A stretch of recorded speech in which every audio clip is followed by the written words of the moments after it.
Good afternoon, everybody. Welcome to the Apprenticeship Intermediary Masterclass. My name's Edwina McQueen. I'm an independent endpoint, sorry, not an independent endpoint assessor. Don't know what I'm talking about. I am an endpoint assessor, but that's what I'm doing here. I'm an independent apprenticeship consultant working for the National Skills Academy on the delivery of the intermediary masterclasses. And I'm joined by my colleague Martyn, who I'll get to introduce himself. I'm Martyn, as Ed said. I'm actually co-hosting this particular masterclass, so welcome everybody. It's really nice to see you all. Yeah, so that's me. First of all, just going to run through a little bit of housekeeping and the agenda, if that's okay with everybody. Hopefully everybody can hear me okay. Presumably you're all aware of where the toilets are, coffee, tea, biscuits, etc. in your location. You can see Dolly looks like she's got a cup of coffee there, so that's really good. A little bit of a wave there. There shouldn't be a fire alarm. So if the alarm does go off, if you could go to your place of safety, that would be really good. We're using Zoom, as you're aware, to deliver the masterclass. Some of you have possibly used this app before and are quite familiar with some of the functionality. Others may not have used it at all. So basically what I'm going to be doing is I'm just going to run through some stuff, but don't worry. Even if you're not really technically up on Zoom, everything we're going to do we'll be taking you through, so don't worry. During the session, it's actually one of the sort of like items low down on the agenda. We'll actually be going through and looking at the toolkit that's going to be provided to you in order to try and help you to interact and help the small employers that you work with to guide them through the new processes.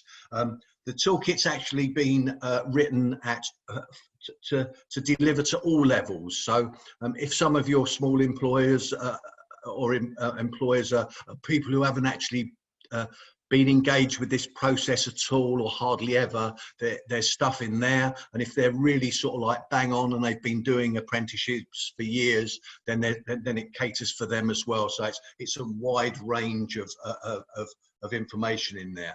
What I'm going to first ask you to do is, if you could use your cursor, if you have one. Don't worry, I can see one of the people in there here is on their phone. We'll deal with that later on. But if you could cursor down towards the bottom of the screen, you'll see that there's a toolbar. Could I ask you, just slightly to the right of center, there's a chat box. If you go in the chat box, you should be able to see a document, which is a copy of a PDF of the toolkit. Could I ask you if you would be kind enough to download that onto your the device you're actually using to take part in this session? And then once you've done that, if I could ask you again to go down towards the bottom on the toolbar, you'll notice slightly to the left of middle, there's a participants bit. If you could click on that, you'll notice that there's at the bottom, there's a green yes tick. And next to it, there's a red circle with a white cross in the center. If you have successfully been able to download the toolkit, could I ask you if you could tick the yes tick so I can see who's downloaded it? And if you can't, if you could do the no one, just so I get an idea, so that when we actually come to do a group activity later, I know which people need to go into which rooms. During the session, we will be trying to do some group work. What I would say is if you have managed to download the toolkit, it is still a piece that's it's accurate as of now, but it is still subject to change. So we're really only using it for this session. It would be really great if you didn't share it with anybody else. We will talk about something called the microsite later on, and all the information and all the things that you need will be actually highlighted and stored within the microsite. But we'll be talking about that a little bit later on. What we'll be doing today is we'll be running through the aims of the masterclass. We'll be talking about how the apprenticeships have changed for the small employers and the different benefits that there are with having apprenticeships. We'll be understanding the changes in the apprenticeship service introducing the toolkit, and hopefully we have some form of interactive part then. We'll be talking about the role of the intermediaries and the support available, and then at the end there is a Q&A part to the session. What I was going to say was, if you go have any questions during the course of the session that you want to ask, if you just use the chat facility and type them, what we'll try to do is we'll either attempt to answer them at that time. Alternatively, what we will do is we will answer them during the Q&A session at the end. Okay, so I'm now going to hand over to Edwina, Ed, and she's going to carry on with this part. Okay, so the aims of the masterclass are to explain how apprenticeships have changed for smaller employers. To understand the apprenticeship service, so I'll share a video on that for you. How you and your role as intermediaries can actually support small employers with the apprenticeship service, and how apprenticeships can add value to small businesses. And as Martyn said, we're going to spend a bit of time looking at the toolkit in some breakout rooms later.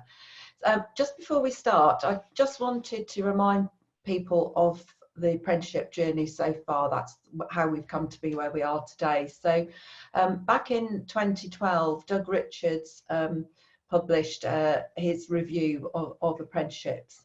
And there are a number of key objectives that came out of that review. I'm just going to share some of them with you, just 4 of them with you. So the first objective was that employers should be in the driving seat for apprenticeships, and that apprenticeships are real jobs in excuse me, in businesses.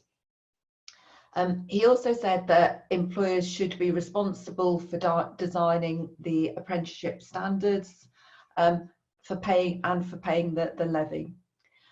I don't think it was quite called the levy then, but the employers should pay for it because it is real jobs. Also, that assessment should be done independently. And as a result, they created endpoint assessment organisations. So in 2012, the apprenticeship standards work began, and that was groups of large and small employers creating the standards through the Trailblazer groups. And then in May 2019, the large levy was introduced. That was for employers with a pay bill of over 3 million.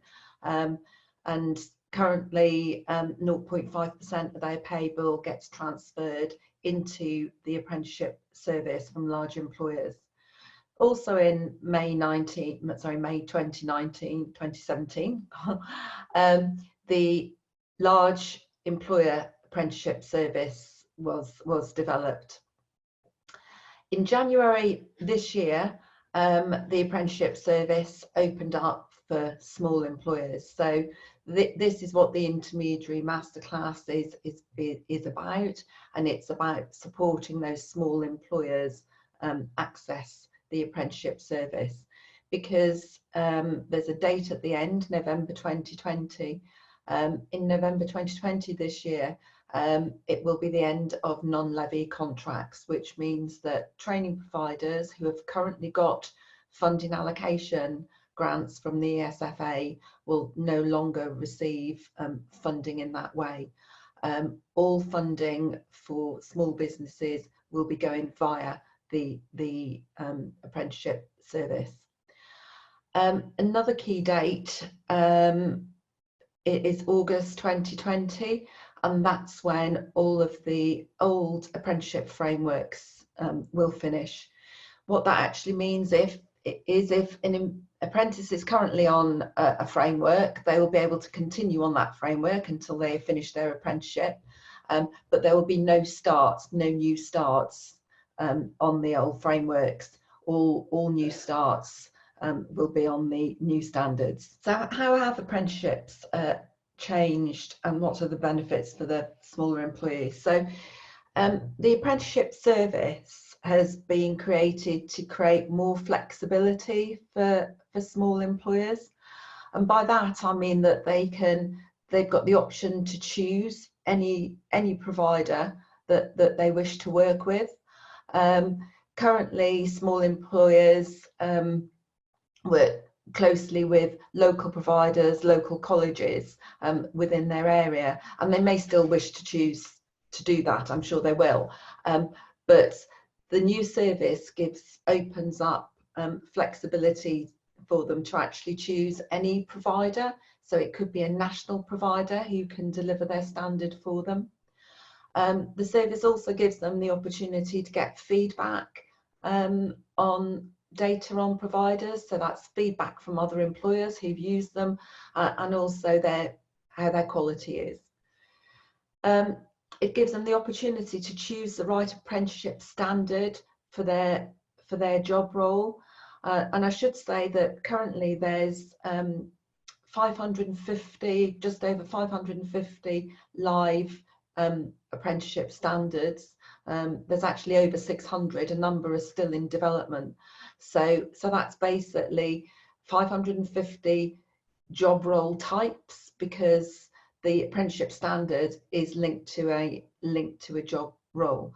So small employers will be able to look through the service and get the right standard for their particular role. They'll be able to manage their own apprenticeship funding on the service and create payment plans with their training provider. They may choose to ask their training provider to manage their account for them, and that's perfectly fine. But if they want to manage it themselves, the functionality is there for them to do that. The apprenticeship service is to encourage collaborative working between employers and providers. So this is about having a different conversation. It's about small businesses understanding that they do have a choice. They can ask for their apprenticeships to do things that they require in their business. And the next point is about co-creation of programs. So that meets the knowledge, skills and behaviours of the employer. So I'll come on to that a little bit more later. But it's important that small businesses know that they do have a say in what their apprenticeship programme looks like, and they hopefully they'll start having those conversations with employers. But the service also allows them to access an endpoint assessment organisation, so they can choose the endpoint assessment organisation of their choice from the service should they wish to do that. Shouldn't be underestimated that this is a really big change for training providers. So it's a new way of working for training providers, and it is to encourage better partnership working between the training provider and the employer. And as I said earlier, it's about giving employers, small businesses and large businesses, more choice and a better collaboration with their training provider. So it should be about one conversation outside of the ESFA. It's about a partnership between the small business, between the employer and the training provider. And they should be having conversations about, you know, this is the strategy, this is where my business is going, this is what I want my apprentice to be able to do to better shape the programs so they're fit for purpose for the small business. The training provider, as I mentioned earlier, will be able to support the small employer through their apprenticeship journey, and they can actually manage the account for them if they want to. And they will also have access to the digital account, which means they'll get a real-time view of the payments that are actually coming through. Just a reminder that there are 2.6 million small employers in England, so it's you know, the role of the intermediary in getting this message out to small businesses is crucial. Okay, so these are just some of the benefits of the apprenticeship standards. There are more in the toolkit, but one of the benefits are that apprenticeships generally are a cost-effective way of filling skills gaps. And if we consider, you know, the current climate that we're in, and we're all using all getting used to using new technology, Zoom and other digital things, you know, there's an opportunity for small businesses to fill any skills gaps that they've got in their business with an apprenticeship. Whether it's a new apprentice coming into their business or whether it's an existing apprentice. But I've just mentioned one of the standards there, which is digital marketing. There are loads of other digital standards that are available. Apprenticeships are a cost-effective way to develop existing employees. So if they're looking to grow their team, they want to have a team leader in their role, then they can use apprenticeships within their existing workforce as well. A lot of the apprenticeship standards have workplace projects, and this is one way that that small businesses can really shape the apprenticeship, what the apprenticeship looks like for them. So they could be having a conversation with their small business about, you know, I want to grow my business, I want to expand internationally, I want to develop some process improvements, or I want to introduce some efficiency savings. And they could co-create some workplace projects alongside the training provider around the areas that really matter to them in their business. Apprenticeships are also a great way to gain loyal staff. As I said, there are some stats that you can share in the toolkit, but loyal staff lead to staff retention and reduction in absence, all key things that small businesses need. So as I mentioned earlier, this is about transitioning the smaller employer to the apprenticeship service, and the key date of November 2020 is really key, because as I mentioned earlier, that's when the funding contracts that training providers currently have will stop. And currently there's 3 ways in which small businesses can access funding for apprenticeships. They can access funding through creating an apprenticeship service account, which I'll show you how to do in a moment, and they can reserve funding for a maximum of 3 apprentices at the moment. This is a pilot. It's being phased in until November, so there is a restriction at the moment for 3 apprentices on the apprenticeship service. That doesn't mean to say that they can only have 3 apprenticeships in their business, because there are other options, and that probably will get relaxed later on. But at the moment, any employers using the service can only reserve funding for 3 apprentices. And also the way the service works is the funding that's reserved is on a rolling 3 months. So if you reserve funding today or in April, you'll be able to reserve funding for April, May and June. And then in July, when April's been used up, July will come forward. So you will still get, the small business will still get the full funding allocation for the apprenticeships, whether it's a 12-month program or an 18-month program or whatever it is. It's just going to be on a rolling 3-month basis at the moment. Through the apprenticeship service, small businesses can accept levy transfers from larger organisations, and this is a really great feature. If you're in a LEP area where they are actually coordinating non-levy spend, you know, you can actually use the apprenticeship service now to transfer funds, unused apprenticeship funds from large employers direct into the small employer account. So that means that any large employers who haven't spent all of their levy can actually transfer that to small employers. They've always been able to do that for the last 12 months, but now it will be through the apprenticeship service. Or they can continue to use their existing traditional routes up until November 2020. So if their training provider has any unused funds, they can still use that route as well. But routes 1 and 2 are the give small businesses more choice, and they will be the routes that will be available to them going forward. So understanding the apprenticeship service. So just quickly, I'm going to show you a short video, but the apprenticeship service is an online platform. It gives smaller employers control and visibility of their apprentices. They can manage the funding through the apprenticeship service, and it drives quality through a collaborative partnership approach. They can create account, reserve funding, accept levy transfers, add apprenticeships, pay training providers, all through the account. So I'm just going to share a short video which shows how to go about setting up an account. Welcome to this video taking you through the process for registering an apprenticeship service account.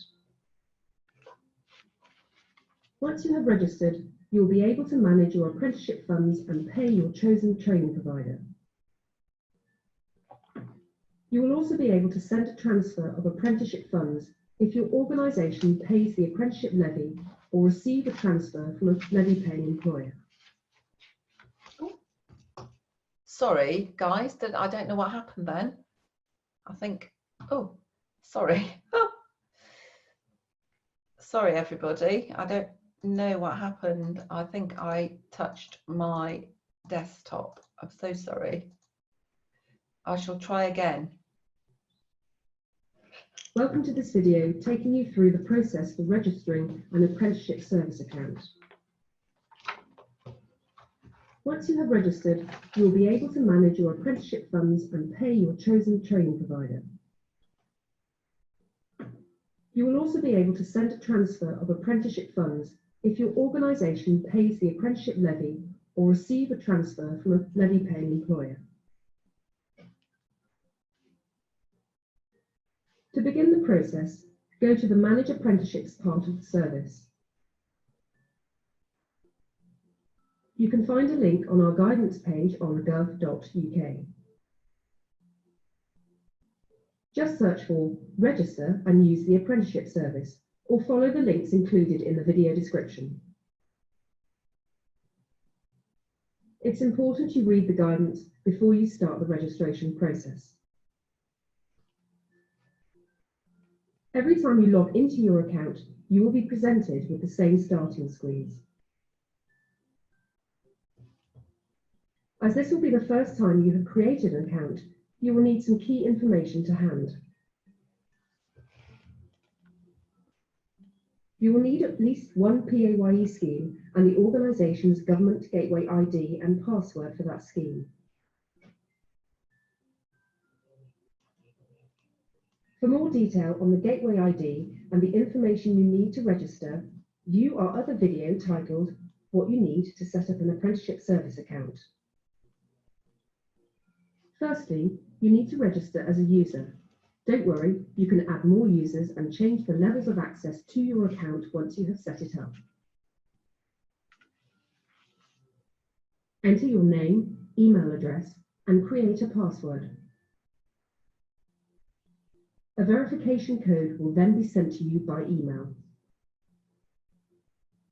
Enter the code to confirm your identity and continue. Next, you will be asked to register your organisation. The details you enter must match the information on any contract you have with your training provider.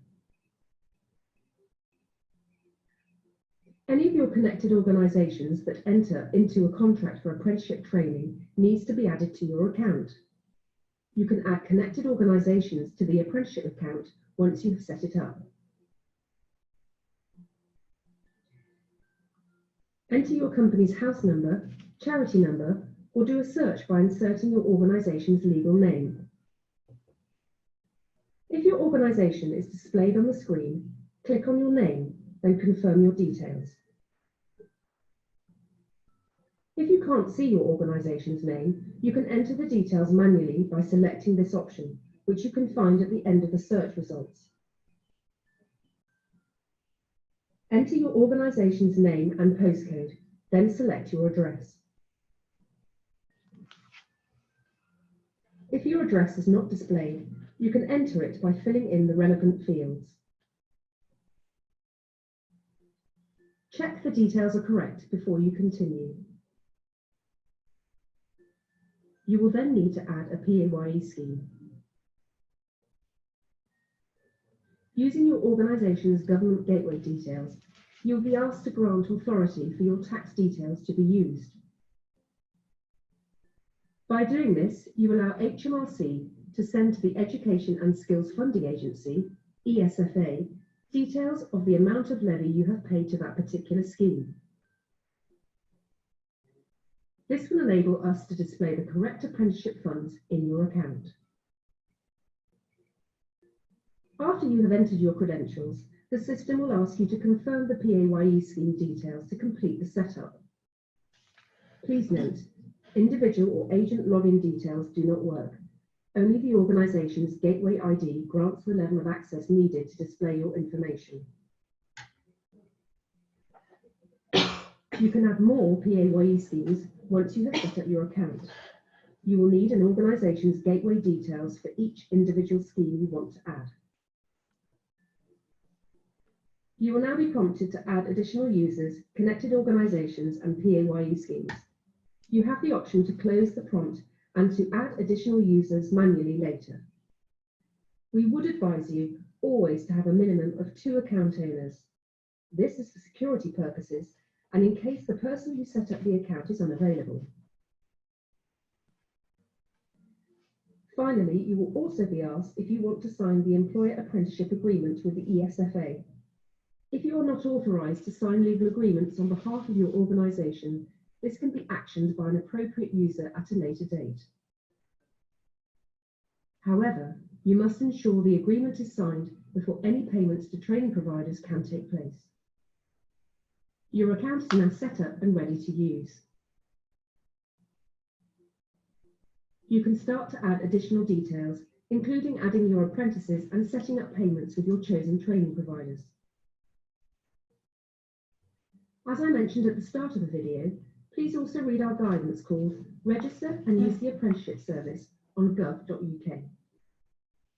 It provides simple instructions and additional supporting information on how to register and use your account. If you experience any issues when registering or you have any questions, contact the National Apprenticeship Service for advice on 08000 150 600. To keep up to date with the latest news about the Apprenticeship Service, read our blog and follow us on Twitter. Also, check out our Education and Skills Funding Agency YouTube page for additional support videos. Many thanks for listening. Okay, just a couple of quick things on that. I recommend that small businesses who want to use the apprenticeship service and set up an account, that they do actually set up the account now. They can do that without drawing down any funding, but just get ready and prepared for when they've got some apprentices. I would recommend that they didn't draw down any funding though until they have got an apprentice in place, because as I said, the funding is roll on and roll off. So, you know, please do encourage them to register an account and get set up, but don't draw down the funding until you've got apprenticeships allocated to that. There's a couple of other things, well, one other thing on the video, it talked about connecting companies. Connecting companies are other companies or other sites within the small business, so there could be 2 groups or 2 different locations. So those are what the connecting companies are. I've got a couple of questions. I'm going to answer a couple of them very quickly, but I'm going to leave some of them until after, because they'll take a little bit longer to explain. Dolly asked, can you use options 1 and 2, apprenticeship service and levy funds together? Yes, you can, and that should be encouraged. And Kaylee's asked, will we have access to the video after the session? Yes, you will. I'm going to give you access to a microsite, which will have lots of resources on at the end. I'll pick up the other questions at the end if that's okay. And I'm just going to hand over to Martyn now to talk you through the next steps. Okay, thanks, Ed. What we're going to do now is we're going to try and do a little bit of a group activity. What we're going to do after I've run through a small piece about the toolkit is we're going to put you into a number of breakout rooms and ask you to do a group activity. I'll get to that in a minute. Don't worry if you haven't managed to download the PDF from earlier, or you've come into the session a little bit later. That's not a problem. We'll manage that from our end and make sure everybody has the ability to participate in this part of the session. First of all, the toolkit has been designed, as I may have said before, for all levels of small employers. Some of them will have vast amounts of experience and knowledge about apprenticeships, some none at all. The toolkit actually has 14 separate parts. I'm not going to dwell too deeply on them because you're going to have a chance to have a look at them yourselves in a minute. Part 1, using the toolkit. Part 2 is about how the apprenticeships have changed, some of which Ed would have covered already.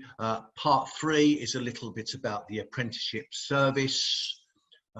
4 is around about the standards and how it's moved away from a framework-based product to more of the standards that are involved. Then there's a little bit about endpoint assessment. In the old days, the training providers were allowed to do their own assessments at the end. Part of the Richards Review has meant that moving forward, endpoint assessment needs to be done by someone separate, a different endpoint assessment separate from the training providers, and this will give you information on that. 6 is how to know if an apprenticeship is the right route for a small employer, very important. Number 7 is all about financials, about the money side of things. 8 is the right apprenticeship provider. In the past, small employers may have been stuck with them. Now they have a choice. There's some facts in part 9, all about the percentages of how valuable people using apprenticeships find those apprenticeships. 10 is suitability. 11 is a little bit about planning the program. So there's some step-by-step information in there to help you show the small employers how they can plan out their apprenticeships. Next one is all about planning the program again. There's a little bit about the first few weeks, what's going to happen after the apprenticeship.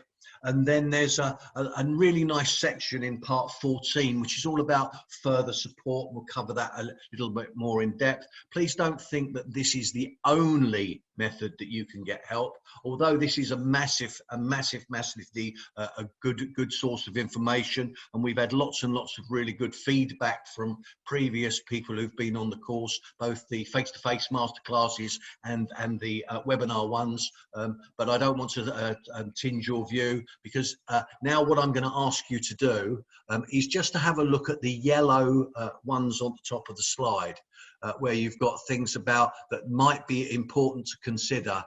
In a minute, I'm going to ask you to go into a room. You'll be put in there. Those of you who have managed to download the toolkit yourselves, what I'm going to ask you to do is to actually review it. I'm going to give you around about 15 minutes. I know that's not very long, but the areas that you might want to concentrate are the ones there. So registering onto the apprenticeship service, accepting levy transfers, creating a government gateway ID, using the apprenticeship service, how to add apprentices, and some of those other ones. If you just ping to the next slide for me there, Ed, what we're going to do is we're going to ask you if you can pick one of the people in your group to actually make some notes and maybe provide some feedback when we finish this little exercise. And what I'm asking you to do is to have a look in the limited amount of time to see which of these or part of the toolkit you think that you're most likely to signpost to the small employers, and any other tools that you think that you might consider that might be valuable. Okay, Tom's now going to put you into a room. For those of you who haven't been able to download, don't worry, I'll be coming in and showing you the slides. Please unmute when you get in there, because you will be looking to actually speak to each other. Okay, so I'll see you all in a minute. Hi everybody, welcome back. There were two different experiences for people. One room had to be led by me because they didn't have the ability to download the paperwork, the toolkit themselves. The other group were able to. So would it be possible to ask someone in the group who was able to download, just to maybe give us some feedback on the 2 points were which tools you would signpost to smaller employers, what you generally thought of the toolkit and how helpful it might be, and then any other tools that you would like to see developed possibly? Okay, I'll go then. I was knocked over by that response there. Thanks, Trace. That's really nice. Thanks, Tracy. And I love the way that you've completely hidden yourself from your camera. Oh, definitely, yes. Yeah. I'm in my husband's geek room, so I have to.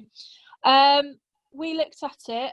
Only one of us was able to share the slides, but we felt that the apprenticeship service, the financials, the first few weeks, and the one before that, I can't remember off the top of my head, were the ones we probably signpost our employers to.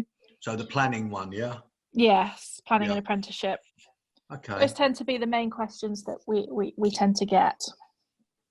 Okay. And what did you think of the language that you saw within the actual toolkit? To be honest, we didn't quite get that far. Fair enough. But looking at it from my point of view, yes, the language is quite simple, straightforward for them to use, and I think it's really a useful document for them to have, rather than lots of different ones that perhaps providers are producing. Okay, that's good. Okay, anything that you thought or again, you might not have got that far because you did only have sort of like about 12 or 13 minutes just to have an overview. Anything you thought that might be missing? One of my questions, but Tracy was able to answer that for me, was because I think Tracy's been using the system already, is about how is the funding allocated to a small medium enterprise. But Tracy was saying it's just the number of apprentices you want to reserve funding for, not necessarily looking at how much it costs. Yep. But that wasn't necessarily clear. Okay, we are taking notes on these comments, and we will feedback after this session. So thank you very much, Dolly. The group that I was trying to manage, I've got 2 Dollys. That's impressive. I'm really sorry, it's me. I'm not Dolly. I'm an impersonator, and I gate crash. Well, I didn't gate crash. I logged in via Dolly's. I'm Helen Lynch. Hello, Helen. It's really nice. I must admit, it did confuse me earlier on. I thought Dolly had done something remarkably clever. No, I did it via an email that Dolly sent me. That's not a problem. Apologies. Not a problem at all. The group that I led through, how was that for you? And I don't know if there's anybody there, because you were all sort of like looking at it at the same time. I don't know if you've all got a couple of things you wanted to say, or if anybody else wanted to, from the other group, if you wanted to sort of like to make any other comments. So I'm taking from your silence that you're quite happy that everything's okay-ish, and you'll be able to use that to support you along with the other information that's provided with the further support at the back. As we said before, this will be going on the microsite site, and hopefully it'll be in there within the next couple of days. So you'll actually be able to get access to it and be able to maybe read through it yourself, and it'll probably give you a better view. But obviously time is of the essence within these very short micro classes. So thank you very much. Ed, over to you then.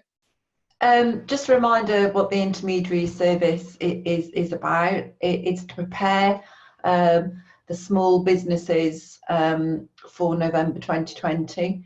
So it's a joint partnership with the SFA and NSAR, who are delivering the rules for the intermediaries. The service is a centralised service, and so far we've delivered 366 intermediary. We've engaged 366 intermediaries. 56 employer and intermediary events have been run. 43 intermediary masterclasses and 4 provider masterclasses, and 5 intermediary webinars. So your role as an intermediary is to advocate apprenticeships to small businesses, to help small businesses understand the business case for apprenticeships, and there'll be some information on that in the toolkit, and to help them make their programme employer-led. And that's really about saying to them, you know, they do have a say in what the apprenticeship looks like for them in their business, and they need to be having those conversations with their providers. Martyn mentioned it, but there is a microsite available. I'm going to give you a link in a minute. I recommend that you register on this microsite. This is where the toolkit will go shortly, over the next, you know, quite imminently really. But currently there is information already on there. There's the videos that we've shown, there's case studies, there's lots of information and lots of useful videos, including the one I showed earlier on that site, and it will be developed ongoing, so we will keep adding more information to the microsite. So how you can get involved is obtain any case studies, share feedback, and like I said, any case studies that you're able to obtain, we will put them on the microsite. Follow NSAR on social media. We're on Twitter, LinkedIn and Facebook, and you can email us at apprenticeships@nsar.co.uk. Join the microsite, so that's the Apprenticeship Intermediary Service.co.uk. And if you just go onto that and register, you'll have access straight away onto that microsite, and the toolkit will be loaded up on there with all the links and everything that you need to get going. And as I said earlier, there are lots of videos, how to access the service, how to reserve funding, how to use a recruitment tool, all on the microsite. So I do encourage you to go on and actually look at that.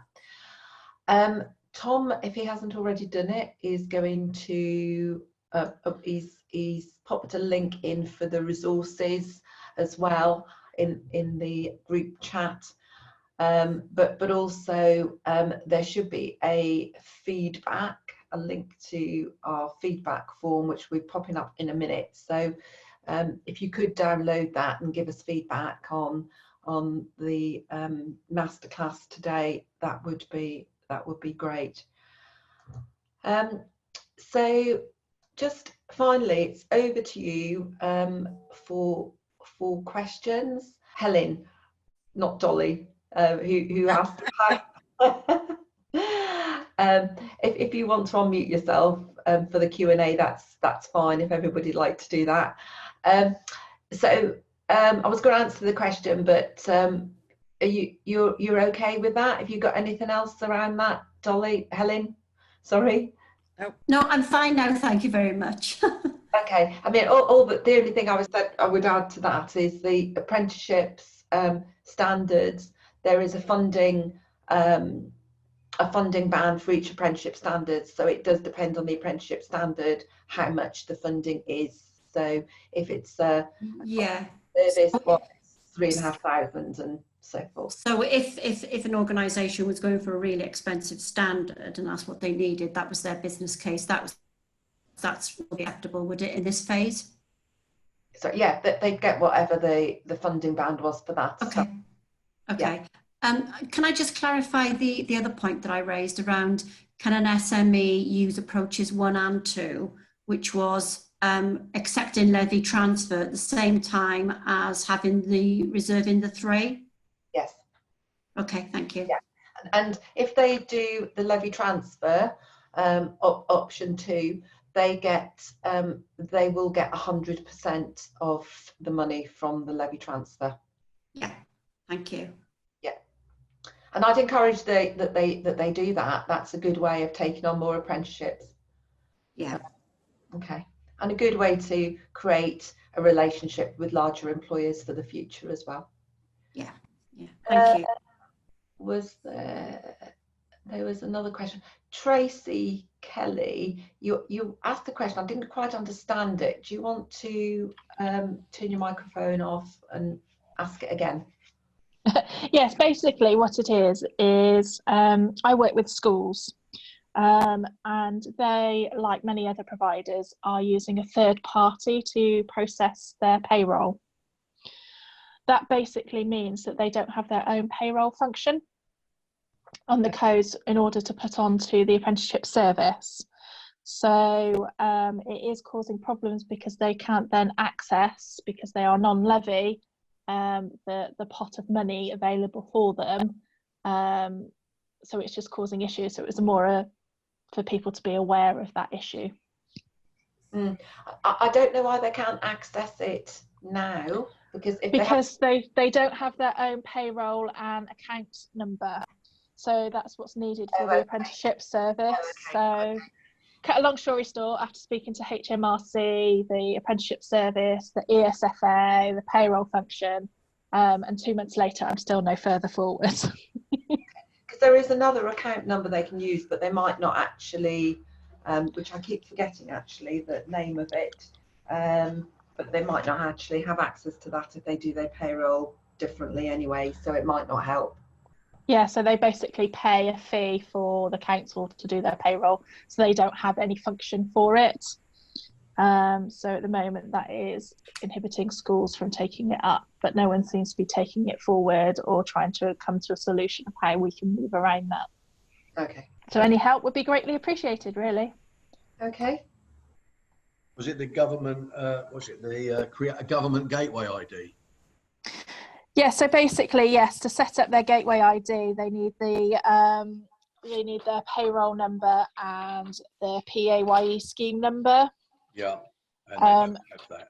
They don't have their own because it's done through the council's scheme, which then obviously makes them a levy, but they don't actually pay the levy. Yeah. And then there is a way that they should be able to have like a company's house number or something like that, but small schools don't have that either. So yeah, so okay, good luck. Through it, I think, with the sorry, I can't help you there.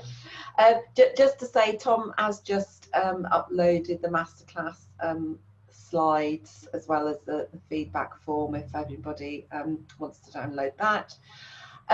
Those were the questions. I think I've answered all the questions that were on the chat.